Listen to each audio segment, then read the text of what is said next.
भगवान श्री कृष्ण के चरणों में मेरा नमन। आज इस कार्यक्रम के ऑर्गेनाइजर्स हिंदू जागरण मंच पे उपस्थित सभी महानुभाव, मेरे समक्ष बैठे मेरे भाई, मेरे सीनियर्स, मेरी माताएं, मेरी बहनें, आप सबको मेरा बहुत बहुत प्रणाम, नमस्कार। और आपने मुझ जैसे युवा को ये अवसर दिया कि मैं इस बहुत ही संवेदनशील, बहुत ही महत्वपूर्ण टॉपिक पे आपके सामने अपनी बात रखूं। इसके लिए दिल की गहराइयों से आपका बहुत बहुत धन्यवाद। और मैं पूरी कोशिश करूंगा कि जो आपने दायित्व मुझ पर सौंपा है इसका मैं शुद्ध अंतःकरण से इसका निर्वहन कर सकूं। जब वकील वर्ग की बात आती है तो जनरली ये हम लोग जो रेगुलर प्रैक्टिशनर्स हैं सुप्रीम कोर्ट में और अलग अलग कोर्ट्स में, तो हमारा जनरली काम ये है कि हम अपनी बात कोर्ट में कहते हैं और उस बात को वहीं पे कहने के बाद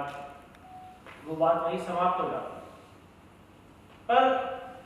इंडियन लीगल सिस्टम में, इंडियन जुडिशरी में पिछले कुछ सालों में कुछ ऐसी चीजें हुई हैं जहां पे अब ये मैंडेटरी हो गया है कि वकील कोर्ट के अलावा लोगों के सामने भी आए और लोगों के सामने भी अपनी बात रखे, क्योंकि आपने जो अपनी ताकत है वो बहुत मजबूती से 2019 में दिखाई थी। जब राम मंदिर का फैसला आने में विलंब हो रहा था तो एक तरफ एक बार सुप्रीम कोर्ट ने कहा था कि this is not a important matter for us, और जब आपने आवाज उठाई थी कि नहीं, इसकी डे टू डे सुनवाई होनी चाहिए, इसकी रोज सुनवाई होनी चाहिए, ये बहुत महत्वपूर्ण मुद्दा है। 2 अगस्त 2019 से उसकी लगातार सुनवाई हुई और 40 दिन की सुनवाई के बाद सुप्रीम कोर्ट ने 9 नवंबर 2019 को अपना फैसला सुनाया।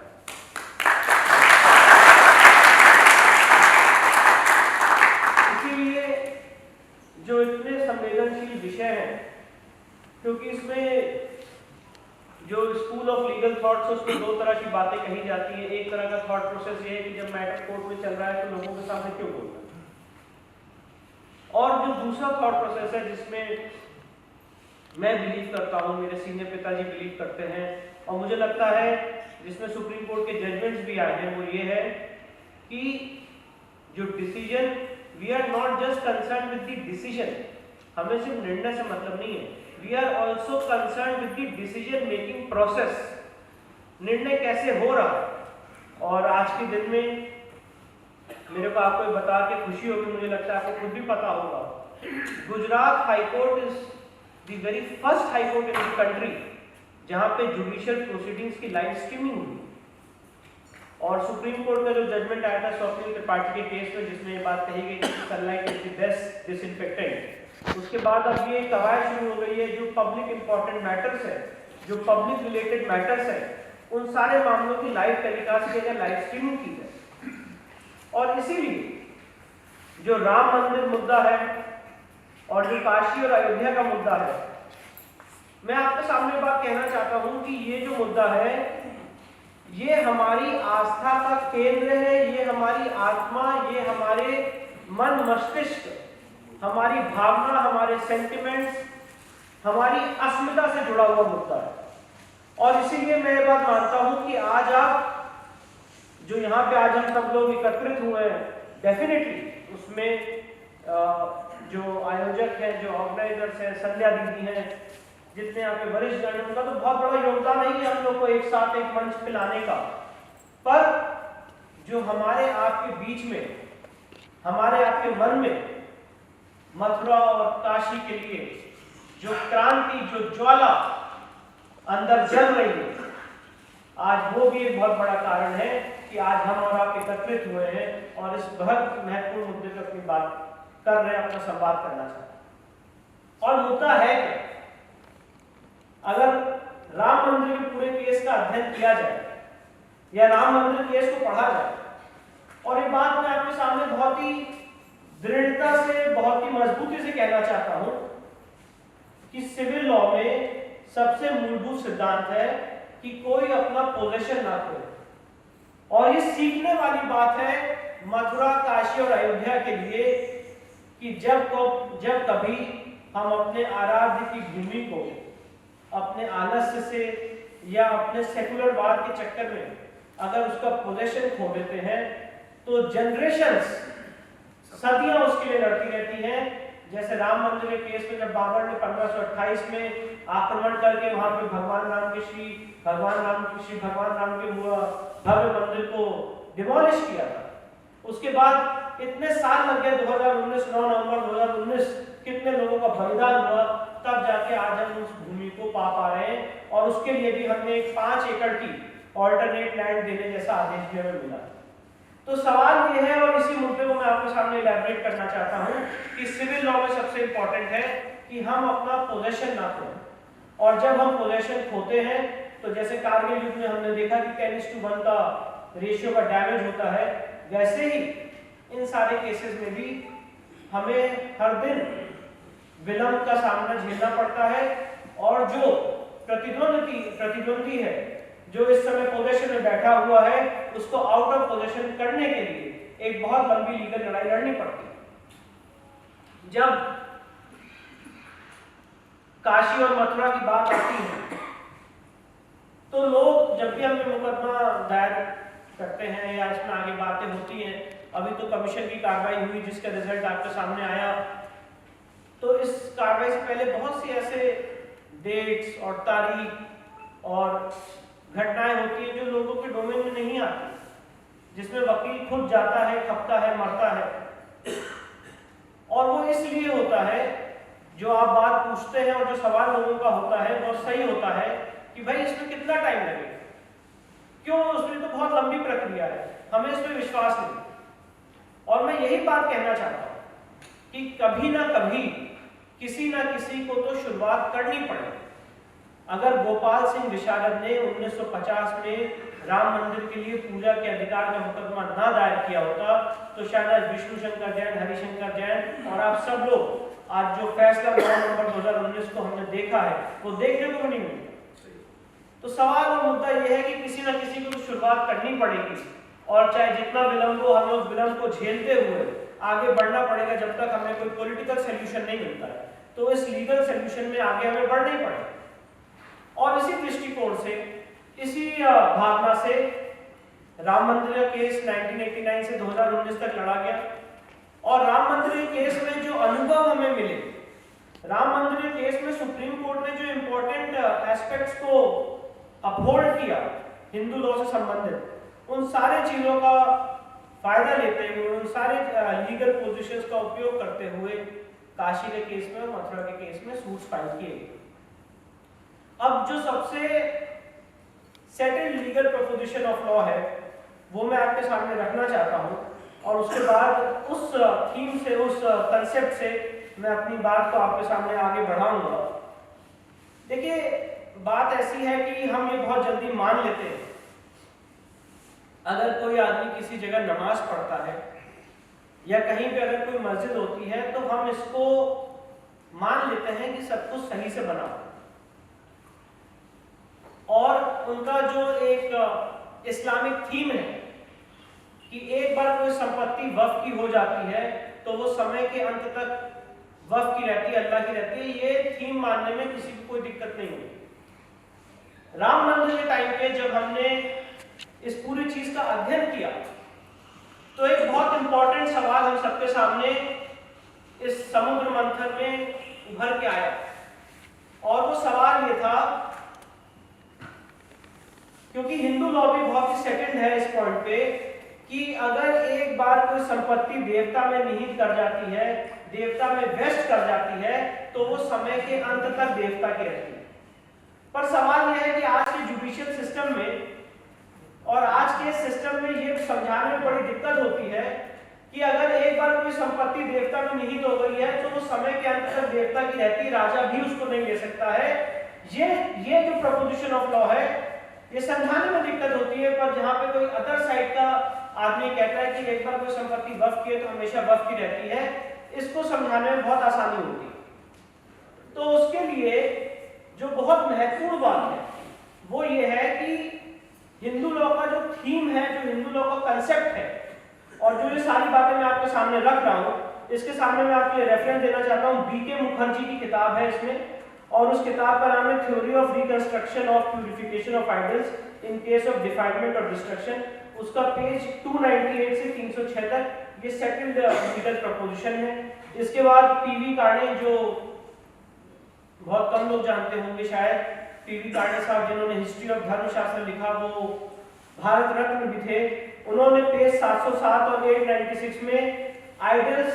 जब इंस्टॉल किए जाते हैं और मूर्तियों को जब तोड़ा जाता है उस समय प्रॉपर्टी की ओनरशिप की पोजीशन क्या रहती है, और साथ ही साथ जो गोपाल चंद्र सरकार शास्त्री हैं उनके पेज नंबर 492 493 इस किताब में, जिसका किताब का नाम है treatise on Hindu law chapter 14, इसमें स्पष्ट रूप से बातें, ये जो प्रिंसिपल्स मैंने आपके सामने आज रखे हैं कि अगर एक बार कोई संपत्ति देवता में निहित हो जाती है तो वो समय के अंत तक देवता की रहती है। इन 3 किताबों में बहुत स्पष्ट रूप से ये बात लिखी है। और सुप्रीम कोर्ट ने जब राम मंदिर के बीच में डिबेट हो रही थी तो इस बात को पैरा 116 117 में अपने जजमेंट में इस बात को उतारा, और ये बात लिखी बहुत ही खूबसूरती से कि अगर कोई आदमी एक संकल्प लेता है मंदिर बनाने का, किसी जगह पे अगर कोई आदमी संकल्प लेता है मंदिर बनाने का, तो हो सकता है कि उस जगह को तोड़ दिया जाए, उसको कोई आक्रांता नष्ट कर दे, आके अर्थक्वेक में वो चली जाए, पर वो संकल्प अमर रहता है, वो संकल्प अमिट रहता है। और इसी दृष्टिकोण से चाहे वो राम मंदिर का केस हो, चाहे वो काशी का केस हो, चाहे वो मथुरा का केस हो, उसके रेस्टोरेशन की मांग की जा सकती है। और जो अपनी बात को आगे बढ़ाने से पहले मैं एक बात और कहना चाहता हूं, जब हम हिंदू वकील इन सारे केसेस को करते हैं तो हम एक बहुत बुरे ट्रैप में फंसते हैं, और वो ट्रैप है इस्लामिक लॉ को कोट करना। हम हमेशा कोट करना चाहते हैं कि इस्लाम के हिसाब से जगह मस्जिद नहीं हो सकती। राम मंदिर के केस में भी ऐसा आर्गुमेंट किया गया एक पर्टिकुलर सेक्शन ऑफ सोसाइटी के द्वारा कि नहीं, इस्लाम के हिसाब से मस्जिद नहीं हो सकती। जबकि सही बात यह है कि कभी भी अपनी बात को इन तरह के मामलों में कोर्ट में रखने के लिए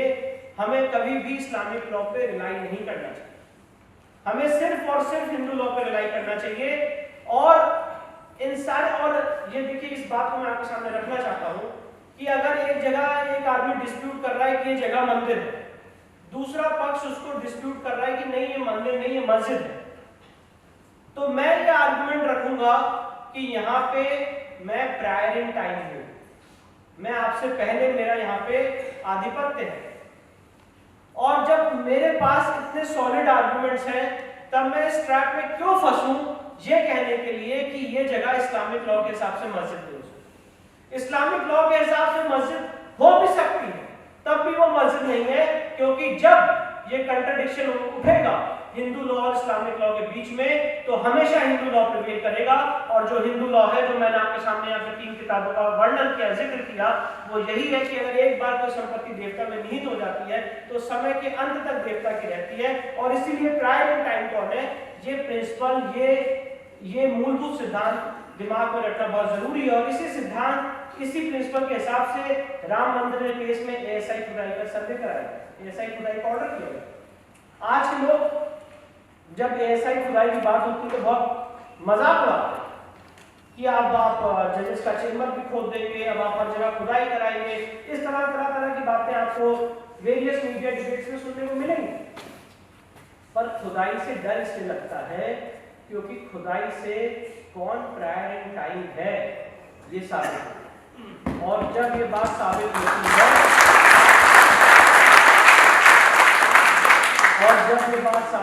है, कि prior in time Hindu philosophy थी, prior in time Hindu architecture था, तब आप किसी भी तरह के इस्लामिक लॉ का बेनिफिट नहीं ले सकते हैं। इसीलिए खुदाई का विरोध किया गया। राम मंदिर के समय जब ये सारे डिसीजंस आए, उस डिसीजंस का हमारी लीगल टीम ने, मेरे सीनियर हरिशंकर जैन साहब ने अध्ययन किया। 30 साल उसका ओरिजिनल ट्रायल किया था, उसका अनुभव हमें मिला, उसका बेनिफिट हमें मिला। और जैसे कि आज मैं देख रहा था, जब वो यहाँ पे आए हुए थे और हिंदू जागरण मंच के विभिन्न लोगों से, पदाधिकारियों से बात कर रहे थे, सबसे पूछ रहे थे ऐसे ही एक मन में एक आइडिया फ्लोट किया है, जिसे कह सकते हैं डिवाइन एनलाइटमेंट हुआ कि भाई काशी के केस में भी हमें कुछ करना चाहिए, क्योंकि वो मुझसे हमेशा ये बात कहते रहते थे कि विष्णु काशी का बहुत महत्व है, काशी के बिना मुक्ति नहीं। तो मुझे लगता था कि वो ऐसी बातें कह रहे हैं क्योंकि ठीक है, उनका अपना एक इंडिविजुअल व्यू होगा कि वो इस तरह की भावना रखते हैं, पर ऐसा है कि नहीं है, मैं इसके लिए इतना ज़्यादा सेटिस्फाइड नहीं था। पर जब हम लोगों ने और हमारी टीम ने इसका अध्ययन किया, इस प्रपोजिशन ऑफ लॉ का, तो काशी और ये जो लड़ाई आज हम लड़ रहे हैं, वो काशी और मथुरा की जो हम लड़ाई लड़ रहे हैं, उस लड़ाई का महत्व सिर्फ ये, और ये बात भी समझना बहुत जरूरी है कि इन दोनों ही जगह मस्जिद क्यों बनाई। मैं एक बात आपके सामने बहुत स्पष्ट रूप से रखना चाहता हूं कि चाहे वो काशी हो, चाहे वो मथुरा हो, चाहे वो बाकी अन्य मंदिरों, आज वो विषय नहीं है, पर काशी और मथुरा स्पेशली, और वो बात मैं आपके सामने यहां से कुछ पुराणों का रेफरेंस दूंगा, काशी और मथुरा स्पेशली हमारे लिए पावर सेंटर्स हैं। आज अगर इस चीज को, इस नफ्स को अगर हम टटोले कि इस्लामिक आक्रांताओं ने इतने सालों में आके हमारे इन पावर सेंटर्स को, मंदिरों को ही क्यों तोड़ा, सबसे पहले आके मंदिरों को ही क्यों तोड़ा? मंदिरों को इसलिए तोड़ा क्योंकि उस समय जो मंदिर हमारे हुआ करते थे वो हमारे पावर सेंटर थे, वो हमारे आपके एकजुट एक छत में आने का एक जरिया थे, हमारे आपके बीच में कल्चरल रिलेशंस का एक सोर्स थे, हमारे आपके बीच में एक कल्चरल एजुकेशन का पार्ट थे, हमारे आपके बीच में सोशल इंटीग्रेशन का पार्ट थे, हमारे आपके बीच में सामाजिक समरसता का पार्ट थे, हमारे आपके बीच में खाना साथ बैठ के खाया जाए और आपस में आचार विचार और सारे चीज़ों का आदान प्रदान हो, उन सारे चीज़ों का अगर कोई सेंटर था तो वो हमारे मंदिर थे। और साथ ही साथ जो संस्कार हमें मिलते थे, जो एजुकेशन हमें मिलती थी, उन सब का हब मंदिर हुआ करते थे। इसीलिए जो अलाउद्दीन खिलजी हो, चाहे मोहम्मद बिन गौरी हो, चाहे जितने इस्लामिक आक्रांता हो, चाहे कुतुबुद्दीन ऐबक हो, चाहे आपके औरंगजेब हो, इन सब ने भारी मात्रा में काशी और मथुरा को इसीलिए टारगेट किया। टारगेट करने का पर्पस ये था कि हम डिवाइड हो जाए, हम डिसइंटीग्रेट हो जाए और हम अपनी सभ्यता, अपने कल्चर को भूल जाए। और काशी का क्या महत्व है, ये मैं आपके सामने कुछ श्लोक रखना चाहता हूं। और जैसे कि जेम्स प्रिंसेप ने अपनी किताब में कहा है, उनकी किताब का नाम है हिस्ट्री ऑफ इंडिया, और उसमें उन्होंने कहा है, the Vedas and shastras all testify that Visheshwas is the first of the devas, Kashi the first of the cities, Ganga the first of the river, charity the first of the virtue। ये बहुत दुखद है कि हमें काशी का महत्व एक फॉरेन ऑथर से जानना पड़ता है, पर ये एक इंपॉर्टेंट एस्पेक्ट भी है।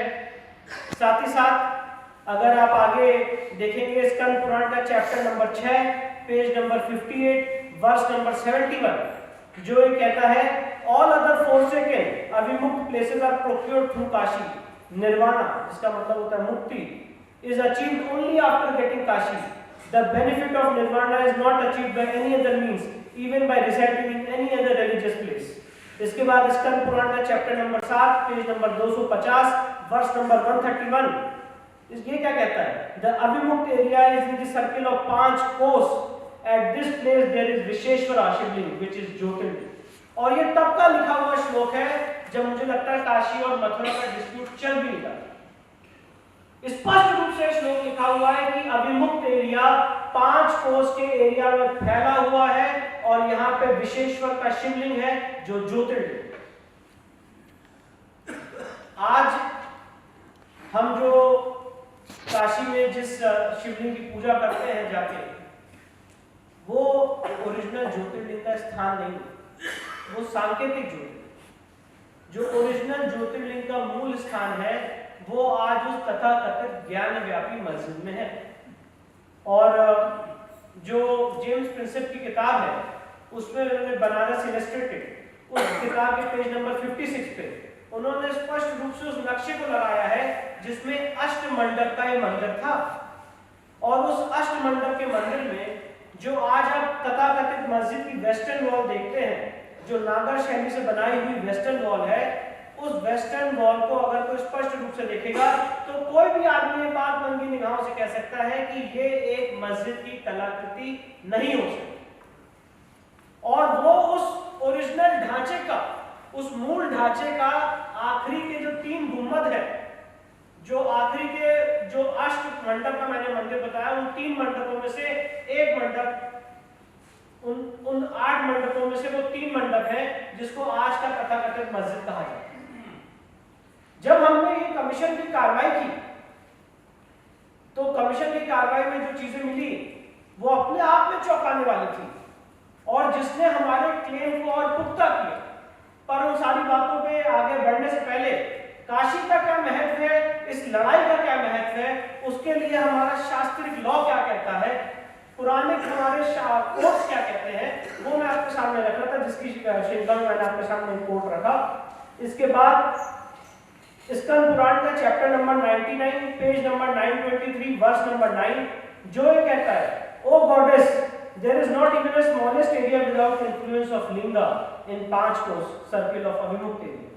जो ये 5 कोस का अभिमुक्त एरिया हम बार-बार बात कर रहे हैं, ये जहां पे आज ओरिजिनल ज्ञान व्यापी मस्जिद है, उस मस्जिद से 5 कोस का जो पूरा एरिया है उसको भगवान शिव ने अभिमुक्त एरिया घोषित किया।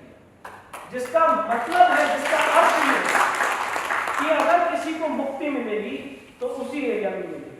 और मैं मानना और ये बात मैं कहना चाहता हूं कि हर एक धर्म का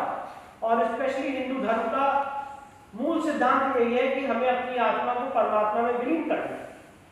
हमारा मूल पर्पस ही यही है कि हम अपनी आराधना, हम अपनी स्पिरिचुअल डेवलपमेंट, हम अपनी स्पिरिचुअल सक्सेस करने आगे बढ़े और इसीलिए उस एरिया को ज्ञान की भूमि कहा गया है जहां से मुक्ति का मार्ग तय है। आज अगर इस्लामिक समाज के लोग, क्रिश्चियन समाज के लोग एक पर्टिकुलर जगह पर, चाहे वो जेरूसलम हो चाहे मक्का मदीना हो, वहां पे वो अपना बिलीफ, फेथ, आस्था रखते हैं तो हम उसमें इंटरफेयर नहीं करते। पर जो जगह इस देश की सिविलाइजेशन के लिए, काशी को क्रेडल ऑफ द सिविलाइजेशन कहा जाता है, इस देश जहां से जब ये संसार की उत्पत्ति हुई थी उससे पहले भी काशी था, जिसको भगवान शिव ने स्वयं बसाया था और इस 5 कोस को अभिमुक्त एरिया घोषित किया था, उस एरिया के लिए आज अगर हिंदू समाज के लोग लड़ते हैं तो मुझे लगता है उस लड़ाई को कभी भी कम्युनल नहीं कहा जा सकता है। और अगर कम्युनल कहा जाता है तो मुझे गर्व है ये कहलाने में कि मैं इस चीज के लिए कम्युनल।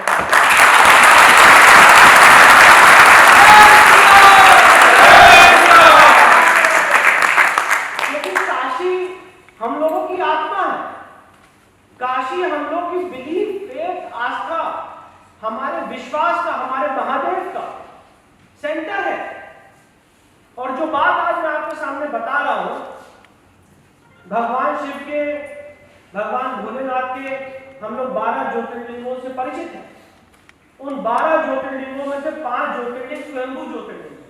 और उन 5 स्वयंभू ज्योतिर्लिंग में से सबसे पहला अगर कोई स्वयंभू ज्योतिर्लिंग है तो वो काशी का आदि विशेषवर ज्योतिर्लिंग। और जो बात मैं आपके सामने कह रहा हूं, ये सुप्रीम कोर्ट ने अपने जजमेंट में 1997 4 SCC पेज 606 में स्पष्ट रूप से लिखी हुई कि जो 5 स्वयंभू ज्योतिर्लिंग है उसमें सबसे पहला ज्योतिर्लिंग आदि विशेषवर। इसीलिए इस जगह की स्पेशल महत्वता है और इसीलिए इस जगह पे किसी भी तरह की कोई मस्जिद नहीं हो सकती। और एक बात और मैं आपके सामने वो फरमान भी पढ़ के सुनाऊंगा जहां पे एक बारबरिक ढंग से हमारी हिंदू मंदिर को डिमोलिश किया और उसके बाद उसके ऊपर एक तथाकथित मस्जिद की तामीर की गई। इसके बाद काशी रहस्य का chapter number 2 page number 23 verse number 107 जो ये कहता है कि lord Vishnu told the saints that in the beginning of establishing universe the lingam was established for the benefit of all in the 3 loks, that we remembered Shambhu and he came out in the form of lingam from our heart and went up to lingering up to 5 course। भगवान विष्णु ने लोगों को बताया कि यहाँ पे लिंगम की स्थापना हुई जो 5 कोस तक फैलता चला गया। उस लिंगम के दर्शन करना हम सब के लिए कितना ज्यादा फ्रूटफुल है, कितना ज्यादा बेनिफिशियल। ये काशी की आपके सामने इन शॉर्ट मैंने महत्वता रखी। इसके बाद मेरे लिए बहुत जरूरी है, और मुझे लगेगा मैं अपने दायित्व से हट रहा हूँ, हो सकता है कि ये थोड़ा आपको बोरिंग लगे, पर इस फरमान को सुनना हम लोगों के लिए बहुत जरूरी है, क्योंकि वहीं से हमारा क्लेम इस्टेब्लिश होता है कि यहाँ पे एक हिंदू मंदिर तोड़ा। और ये बात मैं आपके सामने बहुत स्पष्टता से रखना चाहता हूं कि काशी के केस में ये तो डिस्प्यूट ही नहीं है कि यहाँ पे मंदिर तोड़ा गया। काशी के केस में ये एडमिटेड पोजीशन है कि यहाँ पे एक हिंदू मंदिर तोड़ा गया। ये सुप्रीम कोर्ट ने अपने जजमेंट में, जो मैंने अभी आपके सामने हवाला दिया 1997 4 SCC पेज 606, इसके पैरा 1 में लिखा है कि इसको कुतुबुद्दीन ऐबक ने तोड़ा। उसके बाद इसको राजा टोडरमल ने 1528 में इसका जीर्णोद्धार किया। उसके बाद इसको औरंगजेब ने तोड़ा, और उसके बाद रानी अहिल्याबाई होलकर ने इसका जीर्णोद्धार और इसका पुनर्निर्माण किया। और वो फरमान जो औरंगजेब का मैं फरमान आपके सामने बार बार जिक्र कर रहा हूं, ये original Farman history of India इस किताब का नाम है,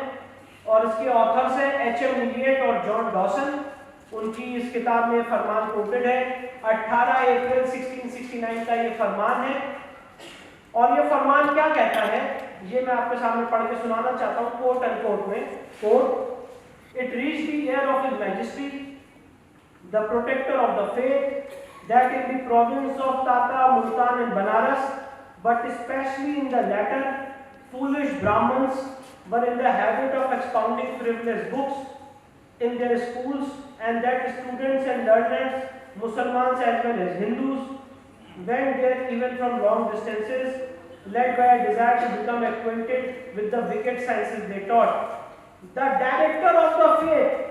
consequently issued orders to all the governors of provinces of infidels, and they were strictly enjoined to put an entire stop to the teaching and practice of idolaters' forms of worship. On 15 Rabiul Akhir, 2 September 1669, it was reported to His Religious Majesty, the leader of the Unitarians, that in the obedience to order, the government officer has destroyed the temple of Vishwanath at Banaras. तो बादशाह सलामत ने ये आदेश दिया था कि जो मूर्ख ब्राह्मण यहाँ पे अपनी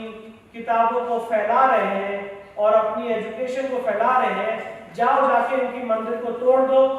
और 2 सितंबर 1669 को उनको ये रिपोर्ट किया गया कि बनारस की विश्वनाथ मंदिर को ढहा दिया गया है। ये जो फरमान है ये विष्णु शंकर जैन द्वारा बनाया नहीं गया। ये फरमान, ओरिजिनल फरमान आज भी बीकानेर की म्यूजियम में है,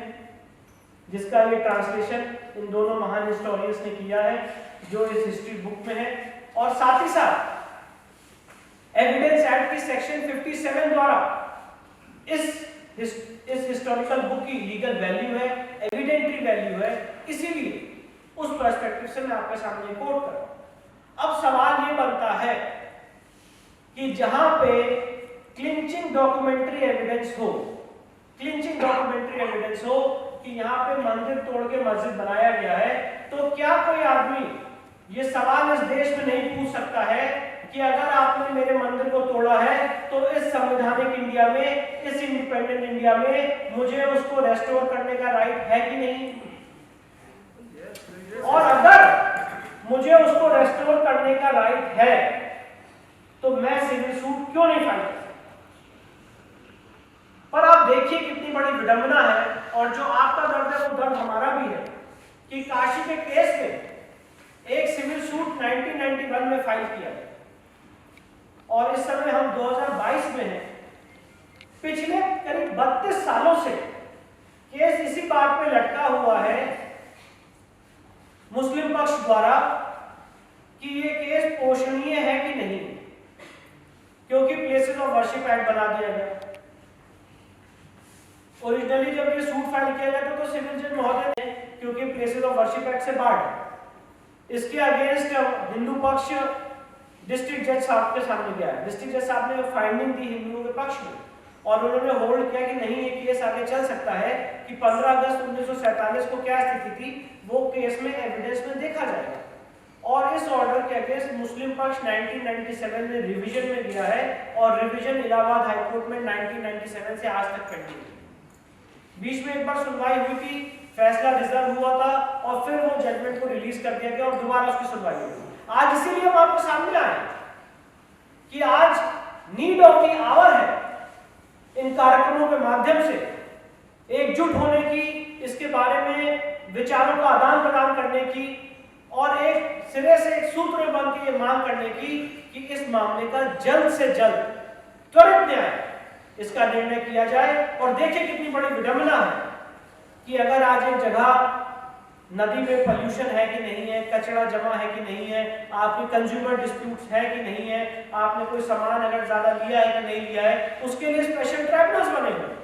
national green tribunal, consumer forums. अगर 5 करोड़ रुपए से ऊपर तक का हम इस तरह फैकल्टी ऑफ कॉमर्स में बैठे हैं तो 5 करोड़ रुपए से ऊपर तक का अगर कोई डिस्प्यूट है तो वो सीधे नेशनल कंज्यूमर फोरम में जाएगा, जहां पे सुप्रीम कोर्ट के रिटायर्ड जजेस उसको सुनेंगे, देखेंगे। पर जो मेरे आराध्य का डिस्प्यूट है,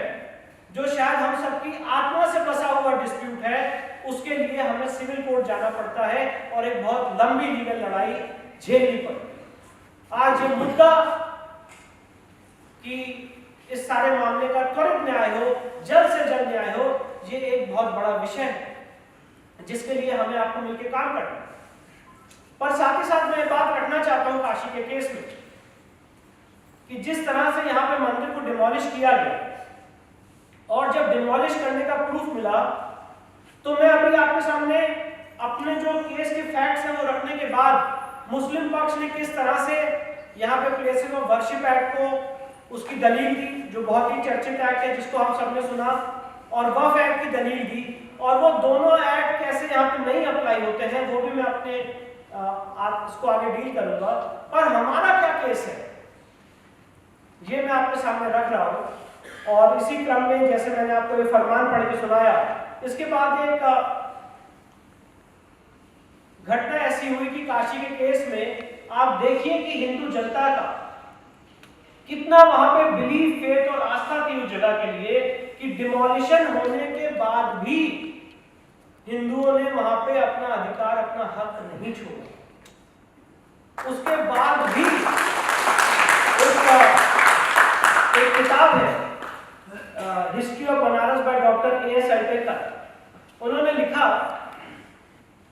कि डिमोलिशन होने के बाद भी हिंदू मस्जिद की प्लिंथ पे, चौखट पे पूजा करते रहे, ये मान के कि मेरा आराध्य वहां बैठा हो।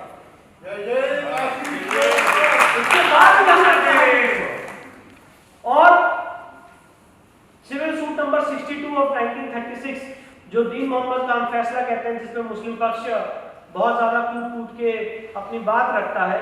वो सिविल सूट का फैसला हम पे बाइंडिंग नहीं है क्योंकि उसमें कोई भी हिंदू पक्षकार पार्टी नहीं था। जैसे कि राम मंदिर के केस में आज जो भी जजमेंट आया, भले ही आप इसमें पार्टी ना हो, पर वो हम सब पे बाइंडिंग है क्योंकि वो एक रिप्रेजेंटेटिव सूट था। उसमें समाज के जो उच्च लोग थे, जो नुमाइंदे थे, वो उसमें पार्टी बने थे और इसीलिए रिप्रेजेंटेटिव सूट में अगर कोई ऑर्डर 1 रूल 8 का सूट होता है तो उसका जो भी जजमेंट होता है वो सब पे बाइंडिंग होता है। पर दीन मोहम्मद का केस रिप्रेजेंटेटिव सूट नहीं था, वो मुस्लिम पक्ष ने सिर्फ और सिर्फ ब्रिटिश सरकार के खिलाफ फाइल किया था इसी काशी ज्ञान व्यापी मस्जिद मंदिर को लेकर। और उस समय ब्रिटिश सरकार ने 12 हिंदू पक्षकारों की गवाही कराई और उन 12 हिंदू पक्षकारों ने बहुत जबरदस्त गवाही दी थी कोर्ट के पटल पे, और उन्होंने बताया कि हम श्रृंगार गौरी की कहाँ पूजा करते हैं, हमारे महादेव कहाँ विराजमान है, कहाँ हमारे अप्रत्यक्ष देवता है, कहाँ पे हनुमान जी विराजमान है, कहाँ पे गणेश जी विराजमान है, वेस्टर्न वॉल क्या कहती है, ज्ञान व्याप्ति का क्या हमारे लिए महत्व है। ये सारी गवाहियां उन 12 गवाहों ने कही। और काशी के केस में जब अभी बहस हो रही थी तो अब महादेव तो हर आदमी के सर पे विराजमान हो जाते हैं, तो मुस्लिम पक्ष के लोगों ने, मुस्लिम पक्ष के जो वकील है, जब वो बहस कर रहे थे तो उन्होंने कहा साहब देखिए दीन मोहम्मद का केस मैं पढ़ के सुनाना चाहता हूँ। तो उन्होंने कहा जैसा मैंने कहा पढ़ के सुनाइए। तो जब वो दीन मोहम्मद का जजमेंट पढ़ रहे थे तो वो पढ़ते पढ़ते पैरा 40 में पहुंच गए दीन मोहम्मद के जजमेंट। अब दीन मोहम्मद के जजमेंट में पैरा 40 में लिखा हुआ है कि ये जगह हिंदू मंदिर को तोड़ के बनाएंगे।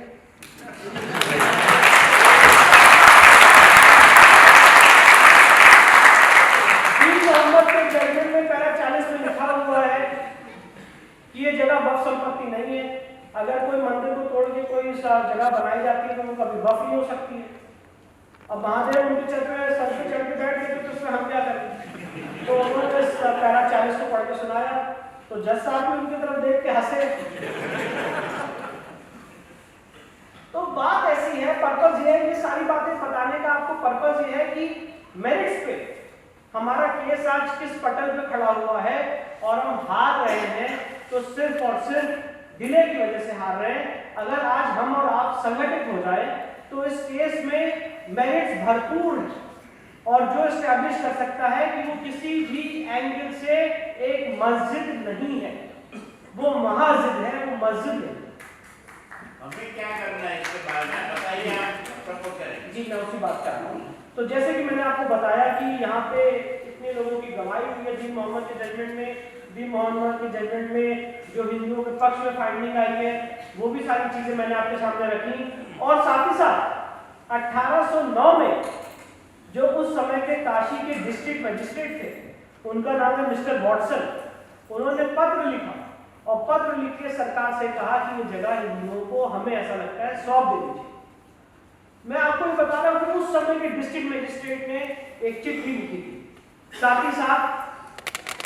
जो मैंने आपको ये सारे सिविल सूट्स और सारे जिक्र किए, इसके बाद काशी के केस में एक सबसे इंपॉर्टेंट लिंब ऑफ आर्गुमेंट हमारा है। जब मैं इस पूरे मसले को लेके टीवी डिबेट्स और ये सारी चीजें चल रही थी तो एक मैं टीवी डिबेट में गया जिसमें कांग्रेस के प्रवक्ता आए हुए थे और बहुत चीख चिल्ला के बात कर रहे थे, आपने कम्युनिज्म, आपने देश का सेकुलरिज्म तोड़ दिया है, आपने इस देश के लोगों को आग में झोंक दिया है, ये कर दिया, वो कर दिया। तो मैंने उनसे एक सवाल पूछा, मैंने कहा यूपी सरकार ने 1983 में काशी विश्वनाथ एक्ट को पास किया, जिस एक्ट का नाम है यूपी काशी विश्वनाथ एक्ट 1983। उस समय कांग्रेस पार्टी की सरकार, और वो एक्ट बड़ा मजेदार। ये जो ज्ञान है, ये जो ओरिजिनल ज्ञान है, मैंने उनसे बात कही कि आप हमें बोल रहे हैं कम्युनिज्म और सेक्युलरिज्म की सारी बातें और थ्योरी समझा रहे हैं, पर ये जो बात है कि ओरिजिनल मंदिर की जगह ये नहीं है और ओरिजिनल मंदिर का मूल स्थान आज की तथाकथित मस्जिद है, ये इस यूपी सरकार के एक्ट में लिखी है। जो यूपी काशी विश्वनाथ एक्ट है उसकी सेक्शन 4 सब क्लॉज 9 चीख चीख के बात कहता है मंदिर मतलब, ये मैं आपके सामने पढ़ के सुनाना चाहता हूं, ये बहुत इंपॉर्टेंट डेफिनेशन है। Temple means temple of Adi Visheshwar, popularly known as Shri Kashi Vishwanath temple, situated at city of Varanasi, which is used as a place of public religious worship and dedicated to or for the benefit of or used as a right by the Hindus as a place of public religious worship of the Jyotirlinga, Jyotirlinga शब्द का इस्तेमाल किया है, and includes all subordinate temples, जो मंदिर के अंदर subordinate temples हैं, shrines, sub shrines, asthan of all other images and deities, mandaps, wells, tanks and other necessary structures. तो जो आज मंडप और कुआं हम जो सारी चीजें देख रहे हैं, ये तो इस मस्जिद में है, ये तो यहाँ पे है ही नहीं। तो इसीलिए जो यूपी लेजिस्लेचर है 1983 में इस तथाकथित मस्जिद को ऑलरेडी ज्ञानव्यापी मंदिर घोषित कर चुकी है। तो अब सवाल सिर्फ और सिर्फ इसमें पोजेशन लेने का है, क्योंकि इस समय हम इस पर्पस के लिए, इस केस के लिए आउट ऑफ पोजीशन है। और ये सारी बातें मैंने आपको 1983 तक बताई। इसके बाद नवंबर 1993 में उस समय की मुलायम सिंह सरकार ने हिंदुओं के साथ बहुत बड़ी जाति और अत्याचार करते हुए इस पूरी जगह को एक बैरिकेडिंग में हमने ले लिया। पूरी जगह मतलब जो तथाकथित मस्जिद परिसर है उसको बैरिकेडिंग में ले लिया, और जो व्यास परिवार उस मस्जिद के अंदर, उस मस्जिद के तहखाने में पूजा कर रहा था, उनको पोजीशन से बाहर फेंक दिया। ये नवंबर 1993 की घटना है। अगर पोजीशन से बाहर ना फेंका होता, बैरिकेडिंग नहीं की होती, तो आज भी हम उस तथाकथित मस्जिद के तहखाने में जिसमें हमने कमीशन किया था, वहां पे आज भी हम पूजा कर रहे हैं, जो ठीक नंदी से सामने है। पर मैं बात कहना चाहता हूं कि आपने जो एक शेर यहां से दिल्ली भेजा है,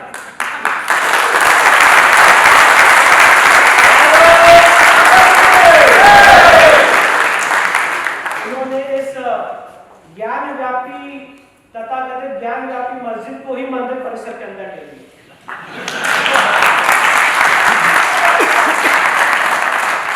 मुलायम सिंह सरकार ने एक ऐसी योजना क्रिएट की थी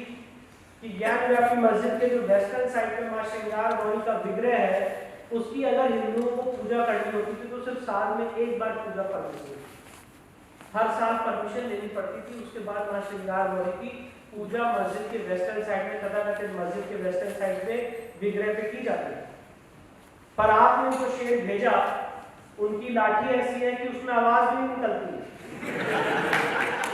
उन्होंने एक ऐसे कॉरिडोर का निर्माण किया कि अब हम हर दिन पूजा कर सकते हैं।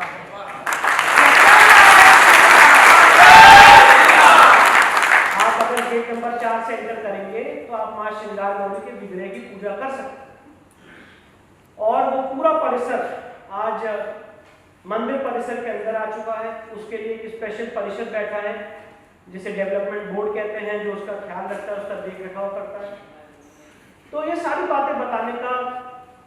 आपके सामने पर्पस ये था कि ये in short, in glimpse Hindu पक्ष का केस है, हिंदू पक्ष की एविडेंसेस हैं, हिंदू पक्ष के तथ्य हैं,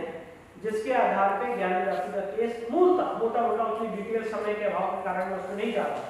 पर अब मैंने तो आपको अपने फैक्ट्स बताए, पर आज तक आपने कभी भी मुस्लिम पक्ष का क्या केस है सुना ही नहीं हो। सिर्फ और सिर्फ एक ही डिफेंस,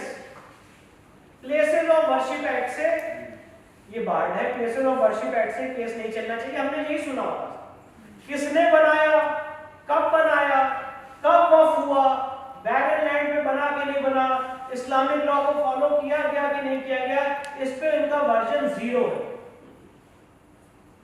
और उसका कारण यह है कि जब हमने इस श्रृंगार गौरी और भगवान आदि विशेश्वर के लिए मुकदमा फाइल किया, तो जब हमने मुकदमा फाइल किया तो हमने इसकी कमीशन की मांग की। जज साहब ने हमारी मांग को मानते हुए कमीशन की कार्रवाई का ऑर्डर किया। इसमें कमीशन की कार्रवाई की गई। जब 6 तारीख को और 7 तारीख को कमीशन की कार्रवाई हुई, तो 7 तारीख को कमीशन की कार्रवाई के दौरान, और मैं बात इसलिए कहना चाहता हूं कि वह ये क्यों नहीं मस्जिद है, ये मस्जिद क्यों नहीं है और इस कमीशन का क्या रेलेवेंस है, ये बहुत इंपॉर्टेंट बात है। कमीशन होना क्यों जरूरी था और कमीशन का विरोध क्यों हुआ? क्योंकि जब हमने सूट फाइल किया तो ऑनरेबल सिविल जज सीनियर डिवीजन साहब माननीय वहीदुल्लाह साहब ने सिविल सूट को एडमिट किया, उसमें कमीशन का ऑर्डर किया। कमीशन का जब ऑर्डर किया तो हमने दरखास्त की थी कमीशन की जो पूरी कार्रवाई है ये वीडियोग्राफ भी कराई जाए, फोटोग्राफ भी कराई जाए कि कोर्ट के पटल पे आज की वस्तु स्थिति क्या है वो आ सके। उसका भी उन्होंने आदेश किया। मुस्लिम पक्ष ने इस पूरी प्रक्रिया से विरोध जताते हुए इस पूरी प्रक्रिया के खिलाफ वो हाईकोर्ट में 21 अप्रैल 2022 को इलाहाबाद हाईकोर्ट ने उनकी पिटीशन रिजेक्ट कर दी और कहा कि नहीं, कमीशन की कार्रवाई की जाएगी, चलेगी कमीशन की कार्रवाई। उस ऑर्डर के अगेंस्ट वो सुप्रीम कोर्ट नहीं गए, इस बात को मार्क कर दिया, और उन्होंने कमीशन में पार्टिसिपेट किया। और पार्टिसिपेट ही नहीं किया, पार्टिसिपेट करने से पहले मॉबोक्रेसी की पूरी योजना बनी और 4 और 5 तारीख से धमकी आना शुरू हो गई कि हम यहाँ पे कमीशन नहीं होने देंगे। हमारी लाश के ऊपर से कमीशन होगा। और जो अंजुमन इंतजामिया के अलग अलग पदाधिकारी थे उन्होंने कोर्ट की ऑर्डर्स के खिलाफ उनके वायलेशन में खुली तौर से चुनौती दी और वो चुनौती उन्होंने करी भी। जब 4 तारीख को हमने बाकी बिहारी के दर्शन किए, मैंने और मेरे पिताजी ने बिहारी जी के दर्शन किए, उसके बाद ये अनुभूति हुई कि हाँ हमें कमीशन की कार्रवाई में जाना चाहिए। और 5 तारीख को हम काशी पहुंचे, वहां पे कमीशन की कार्रवाई में हमने अपने सारे लोगों से मिले, पूरी स्ट्रेटेजी बनाई कि हमें कमीशन कैसे करना है। 6 तारीख को ये बात तय हुई थी, 6 मई को, मुझे आपसे बताने में कोई संकोच नहीं है कि बनारस के चौक थाने पे हमको मिलना है और वहां से हमें कमीशन की कार्रवाई में आगे बढ़ना है। गेट नंबर 4 से काशी विश्वनाथ में अंदर घुसना है और कमीशन की कार्रवाई आगे शुरू करना है। भारी मात्रा में मुस्लिम समाज के लोग उस दिन सड़क पे थे और उनका ये पूरा इंटेंशन था कि इलीगल ढंग से, मोबोक्रेसी से जो एडवोकेट कमीशन की कार्रवाई है इसको रोका जाए। नारे तकबीर, अल्लाह अकबर के नारे लगाए गए। और ये सिर्फ और सिर्फ हम जानते हैं और हमारा महादेव जानता है कि वो कमीशन की कार्रवाई में हम और हमारे जो बाकी टीम के सदस्य हैं गेट नंबर 4 से अंदर एंटर कैसे हुए थे। नहीं तो कोई ऐसी कसर नहीं छोड़ी गई थी कि हम वहां पे कमीशन की कार्रवाई में अंदर पार्टिसिपेट कर सकते। ये सिर्फ एक दृढ़ निश्चय था कि नहीं। और मैं यहाँ पे कोई आत्म प्रवंचन करने नहीं आया हूँ, ये मैं सिर्फ इसलिए बताने आया हूँ कि जो कमिटमेंट, जो कन्विक्शन एक आर्य सनातन वैदिक हिंदू धर्म के लोगों का होता है, जो हमारे अंदर है, जो आपके अंदर है, क्योंकि मुझे पूरा यकीन है अगर आप भी मेरी जगह होते तो आप भी यही करते। वो ये बात दिखाना जानता है, समझाना जानता है कि चाहे तुम भीड़ में हजारों की संख्या में हो, अगर हमारे अंदर आत्मबल है तो तुम्हारे बीच से निकल के जाओगे।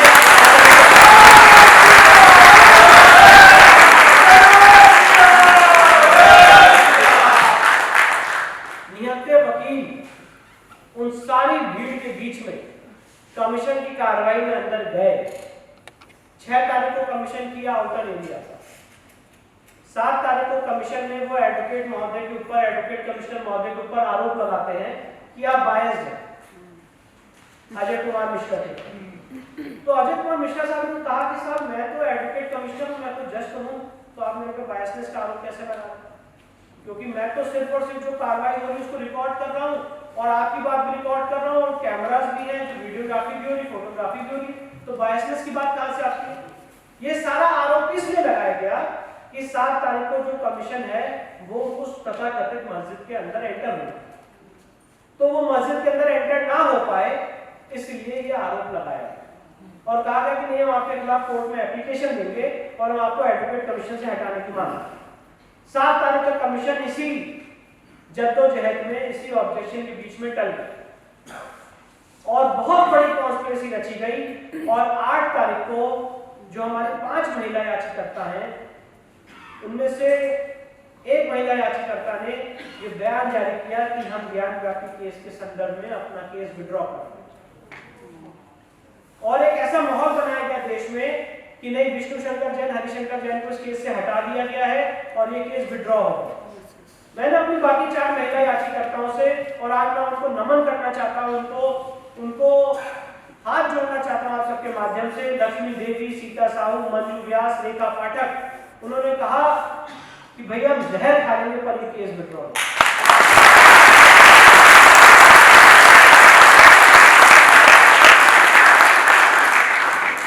क्योंकि मैं और मेरे पिताजी हमेशा ऐसी चीज में जाने जाते हैं कि या तो हम केस फाइल करते नहीं और अगर केस फाइल करते हैं तो कॉम्प्रोमाइज करना और केस को विड्रॉ करना हमारी डिक्शनरी में है ही।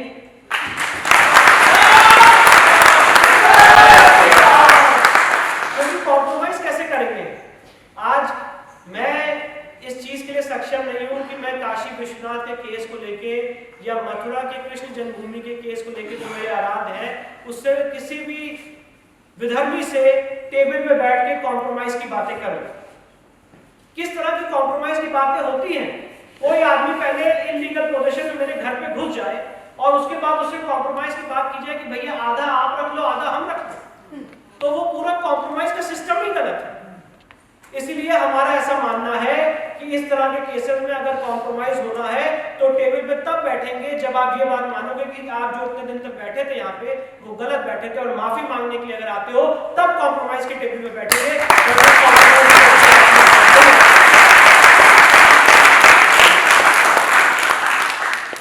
और इसीलिए जो हमारे 4 महिला याचिकाकर्ता उन्होंने कहा कि केस अपना विड्रॉ नहीं करेंगे। जो मुस्लिम पक्ष ने ऑब्जेक्शन किया था एडवोकेट कमीशन को हटाने का, और साथ ही साथ जो ऑब्जेक्शन किया था कि मस्जिद के अंदर जाने का ऑर्डर कोर्ट का स्पष्ट नहीं है, 12 मई 2022 को सिविल जज सीनियर डिवीजन साहब ने कहा कि ताला तोड़ के चाहे ताला काट के आप उस मस्जिद परिसर के अंदर जाइए। हमारा पहले का ऑर्डर बहुत स्पष्ट है और इसीलिए मस्जिद के अंदर जाने का डायरेक्ट ऑर्डर फिर से दोबारा किया और 2 और एडवोकेट कमिश्नर्स को नियुक्त किया। 14, 15, 16 मई को 3 दिन कमीशन की कार्रवाई रखी गई। और मैं ये बात क्यों कहना चाहता हूं कि वो ज्ञान व्यापी मस्जिद नहीं है, वो ज्ञान व्यापी मंदिर है। पहली बात तो ज्ञान व्यापी और मस्जिद का कोई संबंध नहीं, आपस में ही ये दो एक विरोधाभासक शब्द है। और जब हमने उस तथाकथित मस्जिद का कमीशन किया तो जब तहखाने खुले तो एक एक तहखाने में जो राज है वो खुलते चले गए और तब समझ में आया कि इसीलिए इस कमीशन का विरोध किया जाए।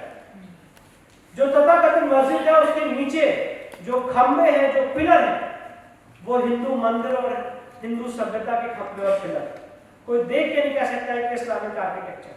संस्कृत के श्लोक लिखे हुए, हिंदू देवी देवताओं के चित्र बने हुए। जो आप पुराने मंदिरों में जाते हैं, जो देवी देवताओं को रखने के आले होते हैं, वो छोटे छोटे आले बने हुए हैं जिसमें स्पष्ट रूप से समझ में आ रहा है कि छैनी हथौड़ी से देवी देवताओं की मूर्तियां तोड़ी गई हैं और भारी मात्रा में पुताई करके उसको दबाने की कोशिश की गई। उसके बाद जब मस्जिद के ऊपर हम गुम्बद पे गए तो ऐसा पहला गुम्बद मैंने अपने जीवन में किसी मस्जिद में देखा जहां गुम्बद के नीचे गुम्बद है। हिंदू मंदिर जो मैंने आपको बताया कि अष्टमंडप का मंदिर था, तो ओरिजिनल जो मंदिर का गुंबद था, शिखर था, उसको काट के उसके ऊपर ये 3 गुंबद बनाए गए। वो सब हमने अपने एडवोकेट कमीशन की कार्रवाई में रिकॉर्ड किया। और इसके बाद जब 16 तारीख को जब 15 तारीख को हम मस्जिद की फर्स्ट फ्लोर पे पहुंचे उस तथाकथित वजू एरिया में, तो मैंने उस समय वहां के जो केयर टेकर थे एजाज भाई, उनसे मैंने कहा, जब मैंने वो वजू एरिया के पास गया तो मुझे बीचों बीच एक गोल कलर की गोल आकार की दीवार दिखी। तो मैंने कहा कि मैं इसमें देखना चाहता हूँ इसमें क्या है। तो मैंने कहा इसमें क्या देखेंगे, तो मुझे लगा चोर की धार में जैसे तिनका होता है वैसे ही कुछ यहाँ पे है। तो मैंने कहा इसका पानी कम करिए, हम इसको देखना चाहते हैं। तो उन्होंने कहा नहीं, यहाँ पे बहुत सारी मछलियाँ मर जाए। तो फिर मैंने शासन से अनुरोध किया कि आप ऐसी व्यवस्था बनाइए कि उनकी मछलियाँ भी ना मरें और हम इस एरिया को कमीशन भी कर सकें। राज्य सरकार ने बहुत सहयोग किया। अगले दिन पूरे ऑक्सीजन की व्यवस्था की गई। 16 तारीख को वजू एरिया में पानी 2 फीट कम किया गया और जब पानी 2 फीट कम किया गया तो वहाँ पे मछलियों को रखने के लिए ऑक्सीजन प्रोवाइड किया गया। और जब वहाँ पे हम गए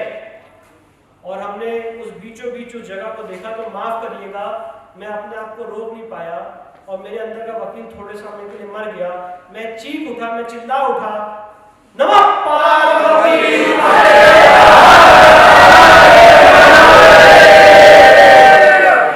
और मेरे साथ कमीशन के जितने लोग थे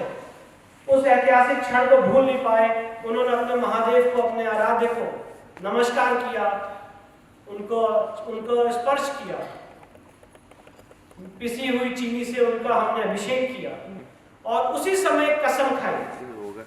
कि आज और ये क्षण, ये आखिरी क्षण है जब हमारे महादेव की बेअदबी हुई है और उनके साथ ये अपमानजनक स्थिति में रहे। आज के आज इस शिवलिंग को हम इस जगह से, इस वजू एरिया से, यहाँ पे और वजू हम नहीं होने देंगे।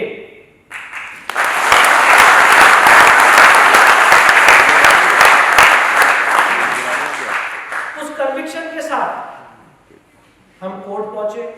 मैं और मेरे सीनियर, हमने एप्लीकेशन दी कोर्ट में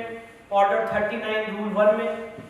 और ये सारी चीजें जो मैं आपको बता रहा हूँ, ये सारी चीजें लीगल है। भावनात्मक पहलू उसके अंदर का, पर जब बात है तो वो सारी बातें लीगल है। ऑर्डर 39 रूल 1 में व्यवस्था है कि अगर आपको एक इंपॉर्टेंट पीस ऑफ एविडेंस मिलती है और अगर वो एविडेंस डिस्ट्रॉय हो जाएगी तो केस के डिसाइड होने में प्रॉब्लम हो सकती है। तो ऑर्डर 39 रूल 1 सीपीसी में व्यवस्था है कि court urgent ex parte interim orders दे सकते हैं। और जब मुस्लिम पक्ष के लोग उस तथाकथित मस्जिद परिसर में बैठे हुए थे, वेटिंग हॉल में चाय पी रहे थे, काशी विश्वनाथ का प्रसाद खा रहे थे, उस समय हम कोर्ट गए, हमने ये एप्लीकेशन फाइल की और 11:30 बजे जब वो नमाज पढ़ने के लिए आने वाले थे, डिस्ट्रिक्ट मजिस्ट्रेट साहब ऑलरेडी उस जगह को अपने कब्जे में ले चुके।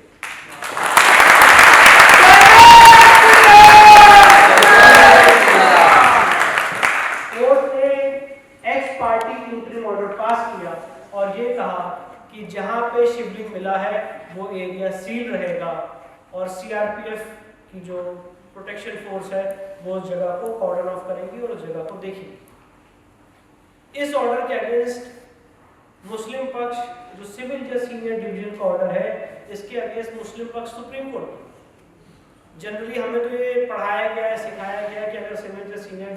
डिवीजन साहब कोई ऑर्डर पास करते हैं तो उसके अगेंस्ट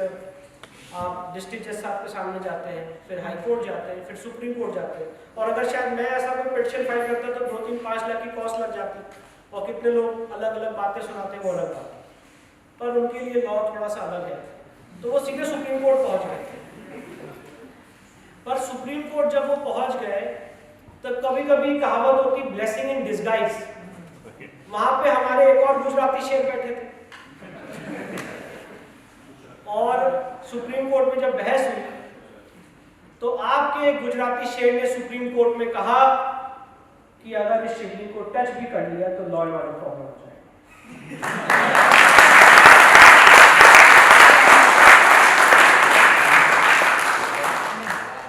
और इंडिया की लीगल हिस्ट्री में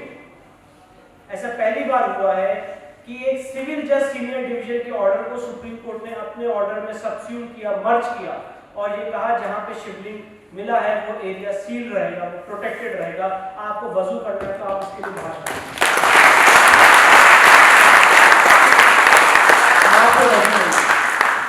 ये सारी बातें बताने का पर्पज इसलिए था कि अगर आपके अंदर सच्ची श्रद्धा है, निष्ठा है, कन्विक्शन है, आपकी रिसर्च स्ट्रॉन्ग है, तो सारे लोग, सनातनी समाज उसी तरह से, उसी भावना से एकजुट एकत्रित होता चला जाता है। और यहाँ पे अब मैं आगे प्लेसेस ऑफ वर्शिप एक्ट और वक्फ एक्ट यहाँ पे कैसे अट्रैक्ट नहीं होता है वो बात मैं आपके सामने रखना चाहता हूँ। सबसे पहली बात यह है कि places of worship act section 4 sub clause 1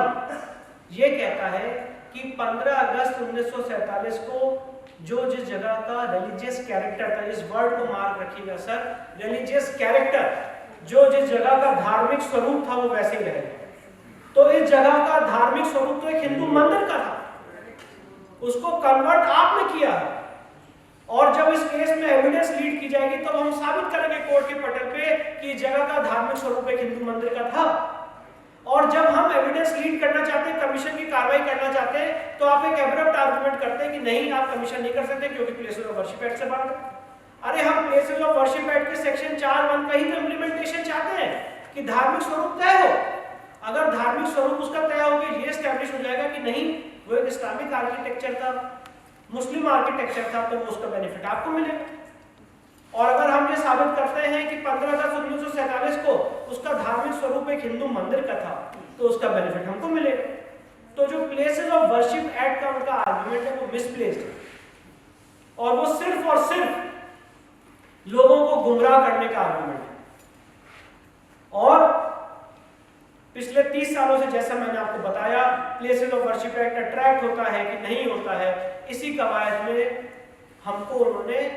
झुला रखा है, झुलसा रखा है। और मैं यही लीगल आर्गुमेंट हमने डेवलप किया इस प्लेसेस ऑफ वर्शिप एक्ट के जिन से हम बाहर निकले। और जब हमने उसके सेक्शन 4(1) का अध्ययन किया तो वो स्पष्ट रूप से ये कहता है कि जो जिस जगह का रिलीजियस कैरेक्टर था, धार्मिक स्वरूप था, 15 अगस्त 1947 को वो वही रहेगा। और धार्मिक स्वरूप तय कैसे होगा, ना मेरी बातों से तय होगा ना उनकी बातों से तय होगा, वो कोर्ट के पटल पे एविडेंस लीड करके तय होगा।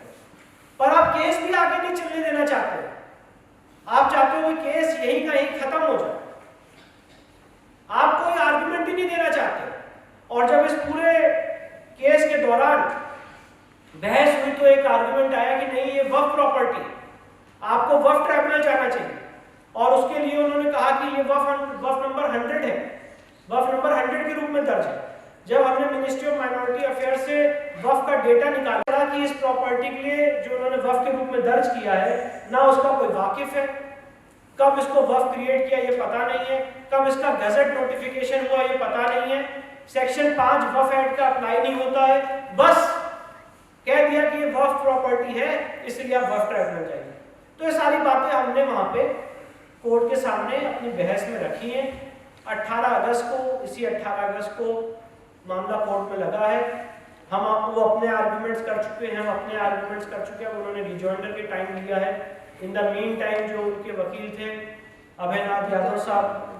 वो गुजर गए, तो उनको फर्दर टाइम दिया गया है, और हमें पूरी उम्मीद है कि 18 अगस्त को इस मामले में बहस क्लोज होगी और उसके बाद कोर्ट अपना फैसला सुनाएगा मेंटेनेबिलिटी पे, और फिर ये केस आगे बढ़ेगा। पर मैं ये बात बताना चाहता हूँ आपके सामने कि जैसे आज हम सबको एक पत्र लिखे है, जिस भी माध्यम से ये मांग करनी है कि जिस तरह से कमर्शियल डिस्प्यूट के लिए इतनी तवज्जो दी जाती है, उसके लिए स्पेशल ट्राइब्यूनल बनाया जाता है और उसके लिए सीधे फर्स्ट अपील प्रोवाइड की जाती है, तो जो इस तरह के डिस्प्यूट है जहाँ पे सेंसिटिविटीज इन्वॉल्व है, जहाँ पे लोगों की भावना इन्वॉल्व है, जो हमारे आराध्य देव से जुड़ा हुआ मसला है, उसके लिए भी स्पेशल ट्राइब्यूनल बनने चाहिए, जिसकी फर्स्ट अपील सुप्रीम कोर्ट जानी चाहिए, जैसे एनजीटी में हो सकता है, जैसे नेशनल कंज्यूमर फोरम में हो सकता है। तो इस तरह का भी एक पैनल सेटअप करना चाहिए और टाइम बाउंड मैनर में उसका फैसला आना चाहिए। साथ ही साथ अपनी बात को क्लोज करने से पहले मथुरा कृष्ण जन्मभूमि के केस में भी मैं आपको कुछ फैक्ट्स रखना चाहता हूं, और उसके बाद मुझे लगता है मैंने काफी समय ले लिया, पर जैसे कि मथुरा कृष्ण जन्मभूमि का मुकदमा था, पिछले करीब जैसे यहाँ पे मैंने आपको फरमान पढ़ के सुनाया औरंगजेब का, ठीक वैसे ही फरमान मथुरा में श्री कृष्ण जन्मभूमि मुकदमे का भी है, औरंगजेब का फरमान है, जिसे जडुना सरकार ने कोट किया है, ट्रांसलेट किया ओरिजिनल पर्शियन से। वहां पे भी मंदिर को तोड़ने का फरमान है। और श्री कृष्ण जन्मभूमि के केस में सबसे शॉर्ट में बात बताना चाहता हूं कि इस जगह का स्वामित्व, ओनरशिप ऑन पेपर हिंदुओं की है।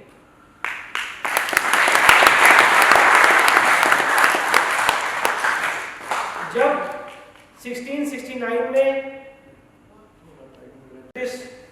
इंडिया कंपनी आई, ईस्ट इंडिया कंपनी आई, उन्होंने जगह को टेक ओवर किया, और 1815 में श्री कृष्ण जन्मभूमि की 13.37 एकड़ लैंड, 1815 में श्री कृष्ण जन्मभूमि की 13.37 एकड़ लैंड की ब्रिटिश सरकार ने नीलामी की, और जो बनारस के राजा हैं उन्होंने उस नीलामी में उस जमीन को खरीदा, और उसके बाद कालांतर में जो राजा पट्टिमन के वंशज हैं, राय किशन दास और राय हरिदास, उन्होंने उस जमीन को पंडित मदन मोहन मालवीय जी को डोनेट किया 13,400 रुपये में, क्योंकि कुछ उनके ऊपर कर्ज था, तो इसीलिए उस जमीन का मूल्यांकन 13,400 रुपये किया गया, जो उस समय के सेठ ने दिया, और वो जमीन पंडित मदन मोहन मालवीय जी को दी गई, क्योंकि पंडित जी का ये सपना था, पंडित मदन मोहन मालवीय जी का, कि वहाँ पे भव्य श्री कृष्ण जन्मभूमि मंदिर बने और उनका पुनर्निर्माण हो। इसके बाद इन द मीन टाइम पंडित जी का निधन हो गया, पर अपने निधन से पहले पंडित जी ये पूरी जमीन, पूरी संपत्ति श्री कृष्ण जन्मभूमि ट्रस्ट को दे चुके थे। ये बात याद रखना बहुत इंपॉर्टेंट है। सारी जमीन पंडित जी ने श्री कृष्ण जन्मभूमि ट्रस्ट को दे दी थी, और 1951 में जिस ट्रस्ट का निर्माण हुआ था, वो ट्रस्ट लोगों से चंदा जुटा रहा था, लोगों से संपर्क कर रहा था मंदिर निर्माण के लिए। और जैसे कि हमारे यहाँ हमेशा से होता है कि अपने ही धोखा देते हैं, कुछ वैसा ही श्री कृष्ण जन्मभूमि केस में हमने देखा। 1958 में एक फर्जी संस्था जो बहुत ही मिलती जुलती नाम की है, श्री कृष्ण जन्मभूमि सेवा संस्थान का गठन किया गया। श्री कृष्ण जन्मभूमि सेवा संस्थान ने 1964 में एक सिविल सूट दायर किया, और सिविल सूट दायर करके ये बात कही कि मुस्लिम पक्ष के लोग इस जमीन में काफी हद तक घुस आ रहे हैं, इसलिए उनको रोका जाए। और जो अभी मैंने आपके सामने कॉम्प्रोमाइज़ की बात कही, उसी तरह का कॉम्प्रोमाइज़ 12 अक्टूबर 1968 को किया गया और उसमें ये उन्होंने मान लिया कि जहाँ तक आप आ गए हैं ठीक है, और जहाँ तक हम मौजूद हैं हम नहीं। जब हमने, अब ये जो बात है मैंने तो आपको बहुत सिंपल ढंग से बताई, और इसीलिए आज मैं सिर्फ इसलिए इनकी तारीफ नहीं करना चाहता हूँ क्योंकि मेरे पिताजी ये जो कागजों को, फटे फटे कागजों को पढ़ के उसमें इतनी सच्ची श्रद्धा और निष्ठा रख के माँ सरस्वती का आशीर्वाद पाके इस जो जिन से बाहर निकले, ये माननीय हरिशंकर जैन साहब की मेहनत थी, जो 3 महीने 4 महीने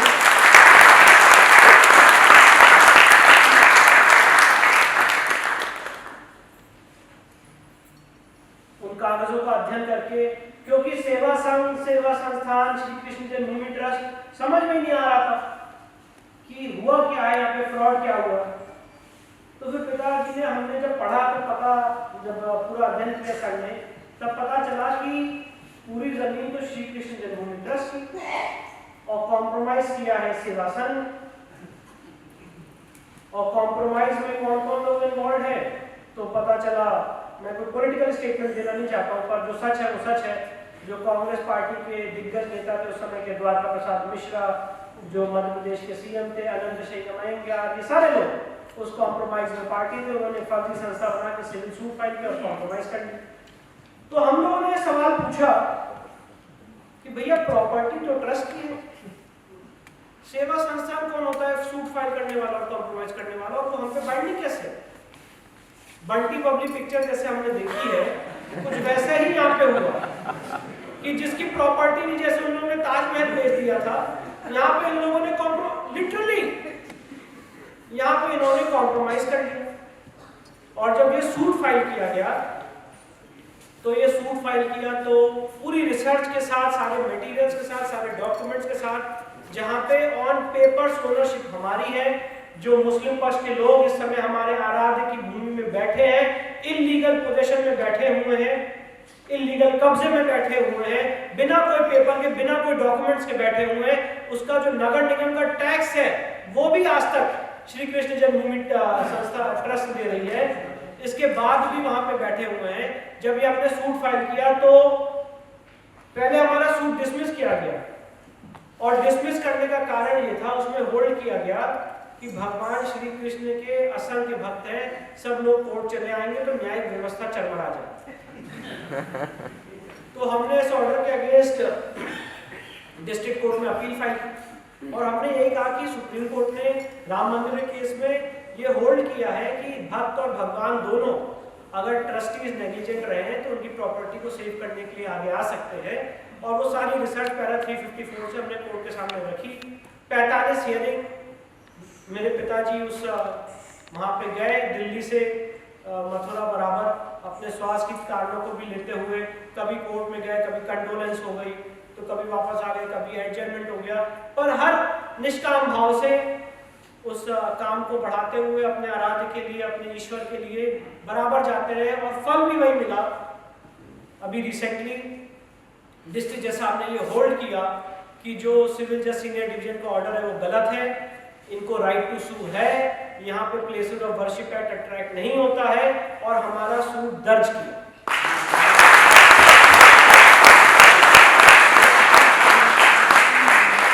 अब इस ऑर्डर के अगेंस्ट मुस्लिम पक्ष हाईकोर्ट गया, और हाईकोर्ट में झूठ बोल, गलत स्टेटमेंट दी कि यहाँ की वैल्यूएशन 20 लाख से ज्यादा, 25 लाख से ज्यादा थी, इसलिए डिस्ट्रिक्ट जज के यहाँ नहीं जाना चाहिए था। ये सारी बातें बोल के उन्होंने स्टे ऑर्डर लिया है, पर अभी हम लोग दोबारा जाएंगे और स्टे ऑर्डर वेकेट कराएंगे, और उसके बाद इसका ट्रायल आगे बढ़ाएंगे। तो ये प्रक्रिया चलती रहेगी, पर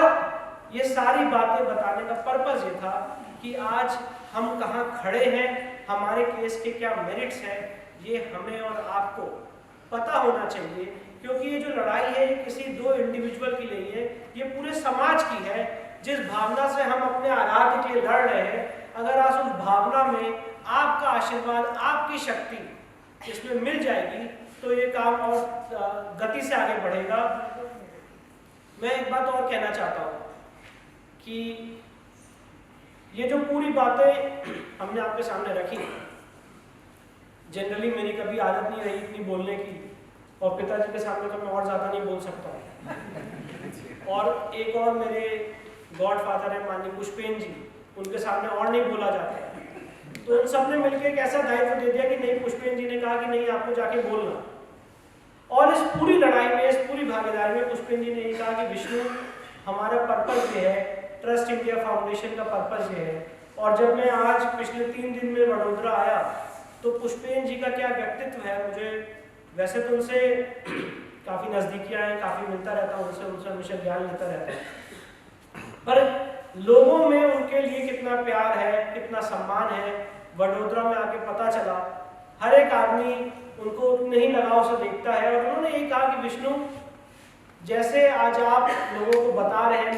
मैं चाहता हूँ कि ऐसे अलग अलग लोग इस मुद्दे पे, इस टॉपिक पे बोलना शुरू करें, इस ज्ञान को बांटिए कि और लोगों में मल्टीप्लाई होता रहे, और ये जो क्रांति है, ये क्रांति की आग पूरे देश में फैले। इसके लिए पुष्पेन जी ने बहुत बड़ा योगदान दिया। उनके संगठन ट्रस्ट इंडिया फाउंडेशन को हमारी पूरी जिम्मेदारी बनती है कि हम उसको और मजबूत करें, उसको और स्ट्रॉन्ग करें, क्योंकि आज ये जितनी लड़ाई हम लोग लड़ रहे हैं, इस सारी लड़ाइयों में पुष्पेन जी, ट्रस्ट इंडिया फाउंडेशन, इन सब का बहुत बड़ा आशीर्वाद, बहुत बड़ा योगदान रहा है। और मुझे लगता है कि अगर उनका आशीर्वाद और आप सबका आशीर्वाद ऐसे बना रहेगा तो काशी मथुरा एक दिन हम जरूर स्वतंत्र कराकर रहेंगे।